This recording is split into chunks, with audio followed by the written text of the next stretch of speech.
São Paulo, Brazil, menos 2023.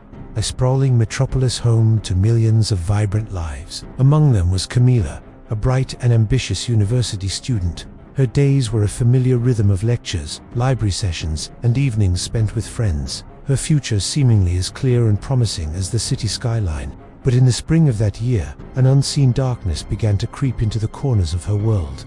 A shadow that would soon threaten to consume her entirely. What follows is a documented account of events that defy easy explanation. A story that blurs the lines between science, faith, and the unknown. It started subtly. Friends and family noticed small changes. Camila, once outgoing and cheerful, became withdrawn and irritable. She complained of sleepless nights, plagued by vivid, terrifying dreams she couldn't fully recall upon waking. She would stare into space for long periods, unresponsive, as if listening to a conversation no one else could hear. Her grades, once pristine, began to plummet. Initially, everyone attributed it to the stress of her demanding course load. It was just academic pressure, they told themselves. A temporary phase. But the phase didn't pass. It intensified. One evening, while studying with her roommate, Camila suddenly let out a piercing scream. She threw her textbook across the room with a force that seemed impossible for her slight frame, shattering a picture frame on the wall. Her eyes were wide with a terror that wasn't directed at anything in the room, but at something unseen. She spoke of figures lurking in the shadows, of whispers that called her name from empty hallways. These episodes grew more frequent and more violent. She would thrash in her sleep, her body contorting into unnatural positions, sometimes crying out in languages she had never studied. Concerned for her safety, her family made the difficult decision to seek medical help. Camila was admitted to a local hospital for observation. The initial diagnosis pointed towards a severe psychotic break or a rare neurological disorder. Doctors ran a battery of tests, EEGs, MRIs, extensive blood work. They were searching for a tumor, a lesion, any physical anomaly that could explain her alarming behavior. But every test came back normal. Her brain showed no signs of disease, her body no trace of toxins. Medically speaking, Camila was perfectly healthy. Yet, her condition worsened within the sterile walls of the hospital. Nurses documented shocking incidents.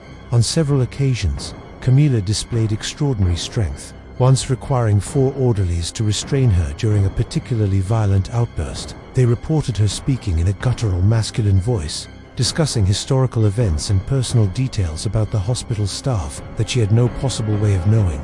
She would curse and mock them, her eyes filled with an ancient-seeming malice that chilled seasoned professionals to the bone. Antipsychotic medications, administered in high doses, seemed to have no effect. Instead of calming her, they only seemed to enrage the presence that had taken hold. The medical team was stumped. Every scientific explanation was failing. Desperate and out of options, Camila's deeply religious family turned to their local church. They shared the medical reports, the nurses' notes, and the terrifying videos they had taken on their phones. After reviewing the evidence and meeting with Camila, a seasoned priest, experienced in spiritual afflictions, agreed that the case exhibited signs that went beyond the scope of medicine.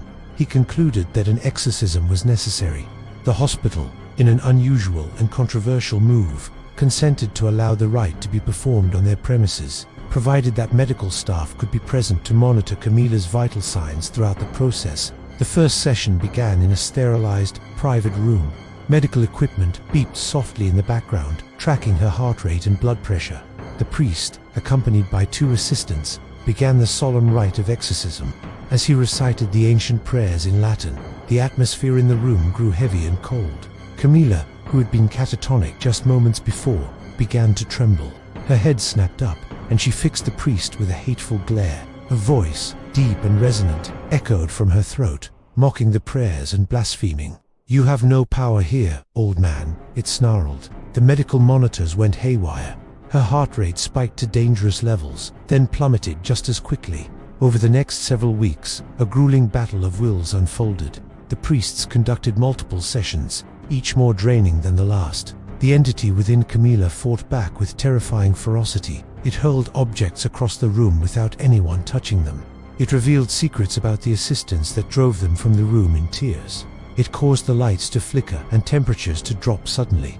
Through it all, the priests persisted, their faith an unwavering shield against the onslaught of darkness. They prayed, They commanded, they held fast to the belief that the divine was stronger than the demonic. The medical staff watched in a state of professional shock, their scientific paradigms shattering before their eyes. Then, one Tuesday afternoon, during the 7th session, something changed. As the priest made the sign of the cross and commanded the entity to depart, Camila's body went into a violent convulsion. A long, agonizing scream tore from her lungs, a sound of pure anguish that seemed to echo from another dimension. And then, silence. She collapsed back onto the bed, her body limp. The monitors, which had been frantic, suddenly stabilized into a normal, steady rhythm. Hesitantly, a nurse approached and called her name. Camila's eyes fluttered open. They were her own again. The malice was gone, replaced by a deep, profound confusion. "Where am I?" she whispered, her voice weak but clear. What happened? In the days that followed, Camila made a recovery that doctors could only describe as miraculous. She had no memory of the preceding months, a complete blank from the time her symptoms began to the moment she woke up in the hospital. She was calm, gentle, and fully herself again. Physically, she was exhausted but unharmed. Psychologically, she was left to grapple with a terrifying gap in her life, a period of lost time filled in only by the accounts of others. She was discharged a week later, returning to a life that was forever changed. The case of Camila remains a subject of intense debate. Was she the victim of a rare and complex mental illness that spontaneously resolved, an undocumented psychiatric phenomenon that mimicked the historical tropes of possession? Or did she truly fall prey to a malevolent entity, a spiritual parasite that was forcibly expelled by an ancient rite? Science offers no definitive answers. Faith provides its own explanation. The medical charts are closed, but the questions linger in the snow polo air. The line between what we can explain and what we can only fear is sometimes thinner than we dare to imagine. For Camila, and for those who witnessed her ordeal, the world is now a very different place, one where the shadows hold possibilities they can never again ignore. Thank you for watching. If you found this story compelling, please like and subscribe for more explorations into the unexplained.